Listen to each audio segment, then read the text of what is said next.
तेज चलने लगी। हवेली की एक खिड़की अपने आप बंद हो गई। धड़ाम।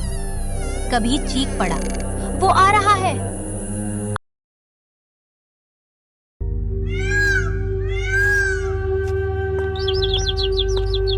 कुछ जगहें नक्शों में नहीं होती, कुछ रास्ते कदमों से नहीं, यादों से तय होते हैं। और कुछ दुनिया ऐसी होती हैं जहां पहुंचने के बाद इंसान ये भूल जाता है कि वो आया क्यों था। ये कहानी ऐसी ही एक दुनिया की है। लोग इसे आभासपुर कहते थे। क्यों कहते थे, ये किसी को ठीक से याद नहीं था। आभासपुर एक छोटा सा शहर था, न ज्यादा बड़ा न बहुत छोटा। सुबह यहाँ धुंध के साथ आती थी और रात सवालों के साथ जाती थी। यहाँ की गलियां अजीब थी, सीधी होकर भी भटकाती थी। यहाँ के लोग सामान्य दिखते थे, लेकिन उनकी आंखों में कुछ अधूरा ठहरा रहता था। अर्जुन पहली बार इस शहर में आया था। रेलवे स्टेशन पर उतरते ही उसे लगा जैसे उसने ये जगह पहले देखी हो। अजीब है, मैं यहाँ पहले कभी आया नहीं, फिर भी सब जाना पहचाना क्यों लग रहा है। स्टेशन लगभग खाली था। एक बूढ़ा कुली बैठा था जो उसे घूर रहा था। माफ कीजिए, ये आभासपुर है? कुली मुस्कुराया, लेकिन जवाब नहीं दिया। आभासपुर में कुछ सवालों के जवाब नहीं मिलते, क्योंकि जवाब पहले ही सवाल बन चुके होते हैं। स्टेशन से बाहर निकलते ही अर्जुन की टक्कर एक लड़की से हुई। देखकर नहीं चल सकते? सॉरी, मैं यहाँ नया हूँ। वो हल्का सा हंसी। यहाँ कोई नया नहीं होता। आप क्या कह रही हैं? आभासपुर खुद लोगों को बुलाता है। लोग समझते हैं कि वे आए हैं, लेकिन असल में वे लाए गए होते हैं। आप मजाक कर रही हैं ना? मीरा को ये शहर अच्छी तरह जानता था, या यूं कहें ये शहर मीरा को जानता था। शाम होते होते अर्जुन और मीरा एक पुराने चाय खाने में बैठे थे। चाय खाने का नाम था अंतिम मोड़। वहाँ एक आदमी पहले से बैठा था, दाढ़ी बड़ी हुई, आंखें थकी हुई। उसने बिना देखे कहा, तुम भी सवाल लेकर आए हो? आप मुझसे कह रहे हैं? यहाँ सब सवाल लेकर ही आते हैं। कबीर, डराओ मत इसे, ये अभी शुरुआत में है। शुरुआत और अंत में फर्क ही क्या है मीरा? फर्क ये है कि शुरुआत में उम्मीद होती है। अर्जुन को नहीं पता था कि ये तीन लोग सिर्फ इत्तेफाक नहीं थे, उनकी मुलाकात पहले ही तय हो चुकी थी। चाय पीते पीते अर्जुन ने अचानक पूछा, आप लोग यहाँ क्यों हैं? मीरा चुप हो गई। कबीर ने चाय का आखिरी घूंट लिया और बोला, क्योंकि हम भाग नहीं सके। यहीं से कहानी बदलने लगी।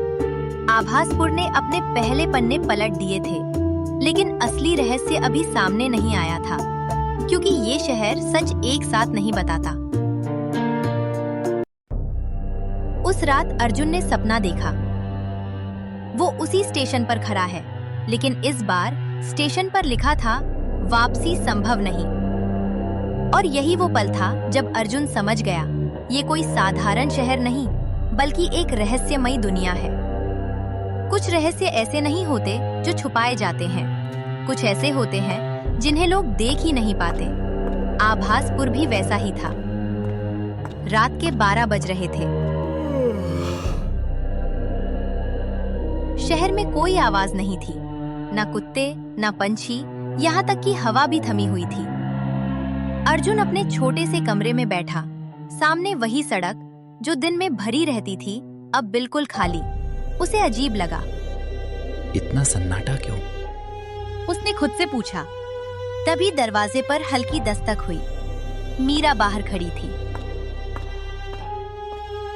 नींद नहीं आ रही? ये शहर रात में मर जाता है क्या? उतनी रात भी नहीं हुई तभी भी इस गांव में इतना सन्नाटा है।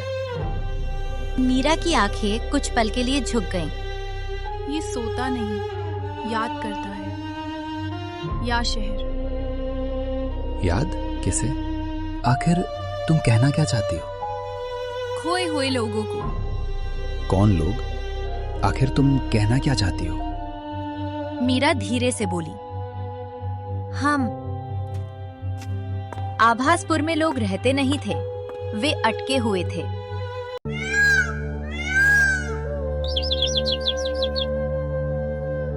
वे तीनों शहर के पुराने हिस्से की ओर चले।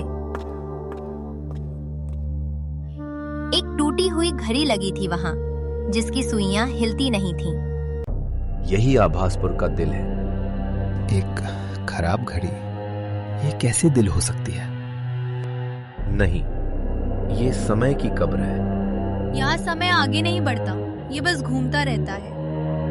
आभासपुर असली दुनिया नहीं है।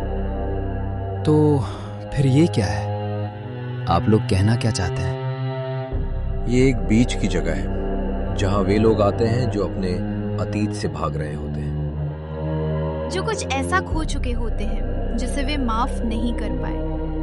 ये शहर ईंट पत्थर से नहीं बना था, ये बना था पछतावे, अपराध बोध और अधूरी यादों से। अर्जुन की सांस तेज हो गई। तो मैं यहाँ क्यों? क्योंकि तुम कुछ भूलना चाहते हो। ना, मुझे कुछ याद नहीं। यही सबसे खतरनाक बात है। जो यहाँ आता है वो तब तक बाहर नहीं जा सकता जब तक अपने सच को स्वीकार न कर ले। और अगर कोई नहीं माने? तो वो यहाँ हमेशा के लिए आभास बन जाता है। यही था आभासपुर का बड़ा रहस्य। ये शहर लोगों को कैद नहीं करता, ये उनके झूठ को करता है। दूर कहीं एक घंटी बजी। मीरा फुसफुसाई, किसी की सच्चाई जाग रही है। अर्जुन को लगा कि वो घंटी उसके अंदर ही बजी है। कुछ यादें मरती नहीं, वे बस दिमाग के किसी कोने में दम तोड़ती रहती हैं और एक दिन फिर सांस लेने लगती हैं। आभासपुर यादों को जिंदा करने की जगह था। घंटी की आवाज के बाद अर्जुन की आंखों के सामने दुनिया घूमने लगी। मीरा और कबीर धुंध में गुम हो गए। अचानक वो एक छोटे से कमरे में खड़ा था। कमरे में एक टूटा हुआ आईना, एक पुरानी घड़ी और एक बच्चा। वो बच्चा बचपन में अर्जुन जैसे लगता था, उसी की तरह दिखता था। अरे ये कौन है? वो खुद को देख रहा था, अपनी उस उम्र को जिसे उसने सबसे ज्यादा दबाया था। कमरे में एक औरत की आवाज गूंजी, मैं बाहर जा रही हूँ, बेटा दरवाजा बंद कर लेना। बच्चा अर्जुन बोला, हाँ माँ, मैं दरवाजा बंद कर दूंगा। फिर बाहर तेज बारिश की आवाज। सच्चाई खुलने लगी। उस दिन अर्जुन अकेला था। उसकी माँ बीमार थी और बाहर अंधेरा बहुत घना था। दरवाजा थोड़ा खुला रह गया। अचानक दरवाजा जोर से खुला। एक आदमी अंदर घुसा। चाकू चमका। बच्चा चिल्लाया। माँ की आवाज टूटी, रुक जाओ, मत दिखाओ। लेकिन आभासपुर यादों को रोकता नहीं। वो आदमी कुछ चुरा कर भाग गया, लेकिन माँ जमीन पर गिर चुकी थी। बच्चा अर्जुन कोने में खड़ा रहा। वो चिल्लाया नहीं, वो दौड़ा नहीं, वो दरवाजा बंद नहीं कर पाया। मीरा की आवाज गूंजी,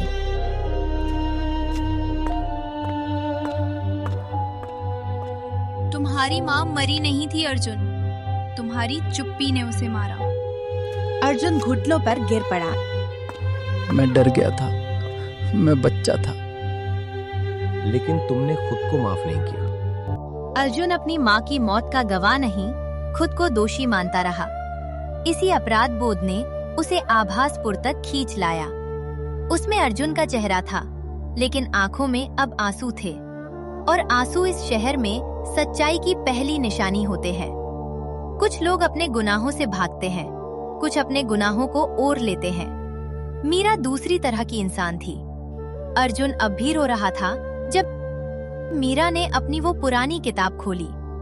उसके पन्ने खाली नहीं थे, उनमें नाम लिखे थे, सैकड़ों नाम, कुछ पर लाल निशान। अर्जुन कांप गया। ये क्या है? ये आभासपुर की याददाश्त है। जो लोग यहाँ आते हैं और अपनी सच्चाई से भागते हैं, वे धीरे धीरे इस शहर में खो जाते हैं। उनके नाम इस किताब में जुड़ जाते हैं। और लाल निशान? वे जो खुद को कभी माफ नहीं कर पाए। मीरा खुद भी उनमें से एक है। क्या मतलब? मैं एक डॉक्टर थी। एक रात एक बच्चा मेरे पास लाया गया, बहुत नाजुक हालत में। मैं थकी हुई थी। मैंने उसे गंभीरता से नहीं लिया। वो बच्चा मर गया। उसकी गलती इरादा नहीं थी, लेकिन परिणाम मौत था। मैं रोज सोचती हूँ, अगर मैं जागी होती, अगर मैंने ध्यान दिया होता, शायद वो बच्चा आज जिंदा होता।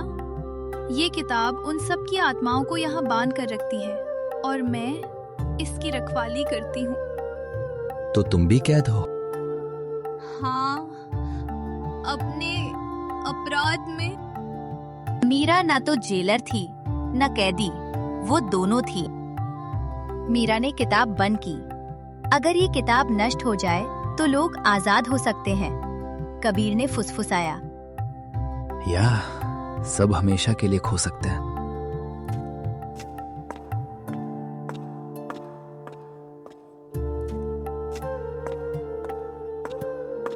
आभासपुर की गलियां उस रात कुछ ज्यादा ही खामोश थीं। हवा ऐसे चल रही थी जैसे किसी के कानों में कुछ फुसफुसा रही हो। पुरानी हवेली की टूटी खिड़कियों से आती क्री क्री की आवाजें माहौल को और डरावना बना रही थीं। और उसी हवेली के पीछे नीम के पेड़ के नीचे बैठा था कबीर। कबीर एक ऐसा लड़का जो हमेशा मुस्कुराता था, लेकिन उसके अंदर एक डर ऐसा था जिसे कोई नहीं जानता था। हर इंसान के चेहरे पर एक नकाब होता है, लेकिन कुछ लोगों के दिल में पूरा अंधेरा छुपा होता है। कबीर अपनी हथेलियों को बार बार रगड़ रहा था। उसकी आंखें बार बार हवेली की तरफ देख रही थीं। तभी पीछे से आवाज आई, कबीर, तू यहाँ अकेले क्या कर रहा है? कुछ नहीं, बस हवा लेने आया था। लेकिन उसकी आवाज कांप रही थी। आर्यन ने उसकी आंखों में देखा। वो डर देख रहा था, वो डर जो कोई साधारण डर नहीं था। आर्यन धीरे से बोला, तू उस हवेली से डरता है ना? कबीर ने कुछ नहीं कहा, पर उसके चेहरे का रंग उड़ चुका था। मैंने वहां कुछ देखा था, कुछ ऐसा जो आज तक मेरा पीछा हुक्कप रहा है। क्या देखा था? एक रात मैं उस हवेली के अंदर गया था। वहां एक कमरा था और उस कमरे में एक आईना। उस आईने में मैंने खुद को नहीं देखा, मैंने किसी और को देखा। एक ऐसा चेहरा जो मेरा था लेकिन मेरी आंखों में नहीं, उसमें अंधेरा था। जब इंसान अपने अंधेरे से मिल जाता है, तब उसका डर जन्म लेता है। और तभी वो आईना फट गया और किसी ने मेरे कान में कहा, तू अगला है। जब भी मैं उस हवेली को देखता हूं, मुझे लगता है वो आईना आज भी मुझे देख रहा है। हवा अचानक तेज चलने लगी। हवेली की एक खिड़की अपने आप बंद हो गई। धड़ाम! कबीर चीख पड़ा, वो आ रहा है। आर्यन ने उसका हाथ पकड़ा। कौन आ रहा है? कबीर की आंखों में आंसू थे। मैं खुद। कभी कभी सबसे भयानक भूत बाहर नहीं, हमारे अंदर होता है। और उसी पल हवेली के अंदर एक टूटी हुई घड़ी ने फिर से चलना शुरू कर दिया। टिक टिक टिक, जैसे किसी का समय अब शुरू हो चुका हो। आभासपुर की हवेली में हर रात अजीब आवाजें आती थीं, लेकिन इस बार कबीर ने तय कर लिया था कि सच का सामना करेगा। उसने दरवाजा खोला और अंदर बढ़ा। हवा में धूल और पुरानी किताबों की गंध घुली हुई थी। कमरे में पहुंचते ही उसने देखा वही टूटा फूटा आईना, लेकिन इस बार कुछ अलग था। आईने के अंदर उसकी अपनी परछाई नहीं थी, बल्कि कोई अंधेरे से ढका चेहरा। कबीर ने धीरे से कहा, तू कौन है? आईने में कोई उत्तर नहीं दिया, लेकिन अचानक आईने की सतह पर लिखा दिखा, तुमने हमेशा सच से भागा, अब सामना करो। कबीर के दिल की धड़कन तेज हो गई। तभी उसने महसूस किया कि डर किसी और का नहीं, उसका अपना था। वो डर जो बचपन से उसके साथ था, जो उसे हमेशा सच को छुपाने पर मजबूर करता था, अब आईने के जरिए उसे टोक रहा था। कबीर ने गहरी सांस ली। उसने आईने की ओर कदम बढ़ाया और कहा, मैं डर को नहीं छोड़ सकता, लेकिन मैं उसे जान सकता हूं। मैं अब भागूंगा नहीं। कभी कभी सबसे बड़ा भूत हमारे अपने अंदर ही छुपा होता है, और जब हम उसका सामना करते हैं तब डर का सच उजागर होता है। और यही होता है कबीर का सच। जब इंसान अपने डर को पहचान लेता है तब असली परीक्षा शुरू होती है। कबीर आगे बढ़ा। हर कदम के साथ ऐसा लग रहा था जैसे हवेली उसे देख रही हो। तभी सामने वाले कमरे से धीमी आवाज आई, कबीर, रुक जाओ। कौन? अंधेरे से एक परछाई निकली। वो कोई भूत नहीं था, वो एक बूढ़ा आदमी था, आंखों में वर्षों का पछतावा भरा हुआ। मैं इस हवेली का रखवाला हूँ और तुम्हारे डर का कारण भी। कबीर चौंक गया। सालों पहले इस हवेली में एक प्रयोग हुआ था, लोगों के डर को एक आईने में कैद करने का प्रयोग, ताकि इंसान अपने ही डर से लड़ सके। कबीर की सांस रुक गई। वो आईना तुम्हारे मन से जुड़ गया था कबीर। तुम बचपन से अपने डर को दबाते रहे, इसलिए वो आईना तुम्हें ही दिखाने लगा कि तुम खुद से भाग रहे हो। हवेली की दीवारों पर हल्की रोशनी फैलने लगी, जैसे सच बाहर आ रहा हो। कबीर की आंखों में आंसू आ गए। तो इसका मतलब मैं किसी भूत से नहीं, खुद से डर रहा था। हाँ, और जब तक इंसान खुद से डरता रहता है वो कभी आजाद नहीं हो सकता। हवेली का रहस्य भूतों में नहीं था, वो छुपा था इंसानों के दिल में। कबीर ने गहरी सांस ली। उसने पहली बार महसूस किया कि डर कमजोरी नहीं, डर से भागना कमजोरी है। वो हवेली से बाहर निकला। कबीर सीधा उसी टूटी हुई घड़ी के पास पहुंचा जहां समय कभी चलता नहीं था। मीरा और अर्जुन वहां पहले से खड़े थे। मीरा की आंखों में आंसू थे, अर्जुन का चेहरा शांत, जैसे उसे सब याद आ चुका हो। मुझे पता चल गया हम यहाँ क्यों हैं। क्योंकि हम सब अपने ही अपराधों में फंसे हैं। मीरा ने किताब खोली। उसमें 3 नाम चमक रहे थे, अर्जुन, मीरा, कबीर, और तीनों के आगे लाल निशान। मीरा कांपते हुए बोली, आभासपुर किसी देवता या भूत ने नहीं बनाया, ये बना है हम जैसे लोगों से, जो अपने गुनाह को स्वीकार नहीं कर पाते।